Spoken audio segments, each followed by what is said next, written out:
Here is Speaker of the House Paul Ryan today talking about the Senate health care bill. I just wanted to pass something so that we can at least get to negotiations on a final version of the bill. And that process can't continue. It can't go forward if the Senate doesn't pass anything, and that's where they are right now, and that's what's frustrating to all of us right now. It is in the Senate's court because we did our job, passed our bill, and we have to get them to pass something. We are joined now by former Massachusetts Congressman Barney Frank. And Barney, that sounds familiar. As someone in the House of Representatives saying, we did our job. What's wrong with that Senate? Well, but it shows a misunderstanding of the Senate's rules and of the composition. Paul Ryan's got a larger majority, but even with the frustration he's feeling, this please just pass anything. We're talking about one of the most serious, important pieces of legislation you could have, both because of what it does to individuals' quality of life, because of its impact on the economy, America's competitive position. So this plea to the United States Senate, just pass anything, is just another confession of bankruptcy intellectually from the policy standpoint. Barney, compare and contrast the presidential input from President Obama on the Affordable Care Act, on getting that bill passed and what it took from the president, and this president, who we saw playing golf all weekend on the weekend before Mitch McConnell was going to try to get to a vote in the Senate. Well, I think there are two criticisms you can make of Donald Trump's involvement in the health care bill. First of all, there were times when he wasn't being helpful.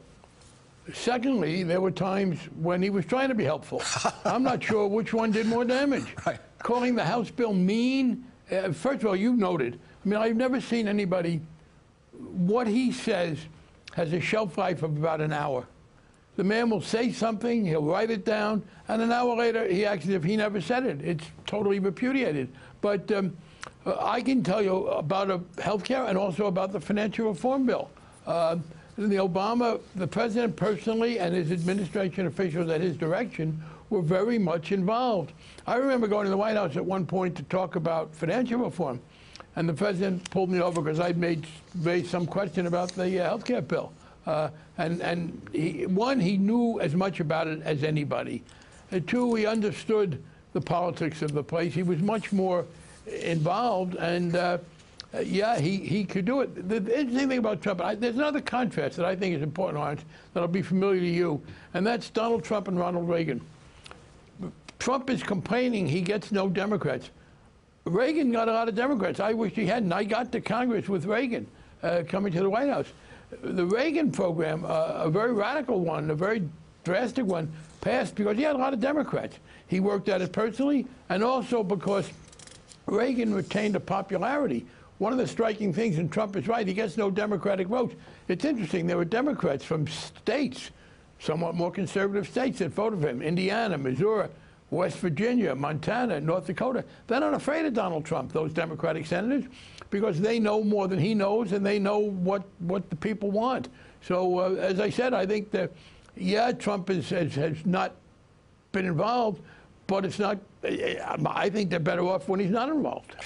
There was another source of energy driving the Affordable Care Act in the United States Senate, as you know, and that was your senior senator from Massachusetts, Ted Kennedy, who didn't make it all the way to the end with that legislation, and in fact was diagnosed with the same brain cancer. Very poignant. You know, when I heard the news, the sad news about John McCain, I left my office in Maine today. I looked at one of the wedding presents Jim and I got a few years ago when we got married, was from Vicki Kennedy. And I treasure it. It was a painting, a copy of a painting Ted had done. And the parallels, these two great men of great impact in the Senate. You don't agree with everything they did, but certainly they had major impacts as senators. Their one major political failure was not to be elected president, but that did not stop them from having this enormous impact. And then at roughly the same age, exactly the same disease, it's a kind of a poignant, sad parallel. Yeah, Vicki Kennedy tweeted tonight, Senator Kennedy's widow tweeted, "Thoughts and prayers are with Teddy's and my friend, Senator John McCain, tonight, and with Cindy McCain and their family. God bless John McCain." And Barney, this is among the kind of unpredictable things that can happen. I mean, here at the United States Senate, where Mitch McConnell is counting every vote, and now it's hard to say when John McCain will be back. Just, Lawrence, to reinforce your point that McConnell seems to want to just get rid of this, if he were absolutely trying as a maximum to get those votes, he'd delay it for John McCain's presence. I don't think anybody would expect John to come from the terrible thing he's going through now to be there. So that's just one more example from McConnell not want to do it. But can I say one other thing that's very important? And I'm indebted to Donald Trump. For a long time, we've had this problem that people have really disliked government. And the health care bill has shown, it has reminded people, and Donald Trump has shown people there was something a lot worse in government. It's not government. That as bad as they might have thought the government was in health care, it's now clear to people that the absence of government in health care is even worse. Donald Trump has done more for getting people to understand the importance of a public policy that responds to public needs in an affirmative way than anything we could have done on our own. I want to get a quick word from you before you go about the big news of the night with Jeff Sessions and the president in the New York Times basically saying, if Jeff Sessions had told me that he was going to do the right thing and recuse himself, then I would not have nominated an attorney general who was committed to doing the right thing. Well, of course, but it's also true, as one of your panelists pointed out, I think we still, the recusal came after he was nominated. It couldn't have been before.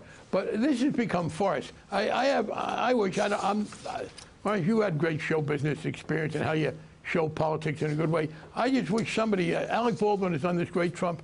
I wish somebody would hire Leslie Jordan to play Sessions. The only way to deal with this is to put the two of them out there, because it is the most bizarre, pathetic silliness I can imagine at what should be the most serious deliberations of the American government. Barney Frank, thank you very much for joining us tonight. Really appreciate it. Hey there, I'm Chris Hayes from MSNBC. Thanks for watching MSNBC on YouTube. If you want to keep up to date with the videos we're putting out, you can click subscribe just below me, or click over on this list to see lots of other great videos.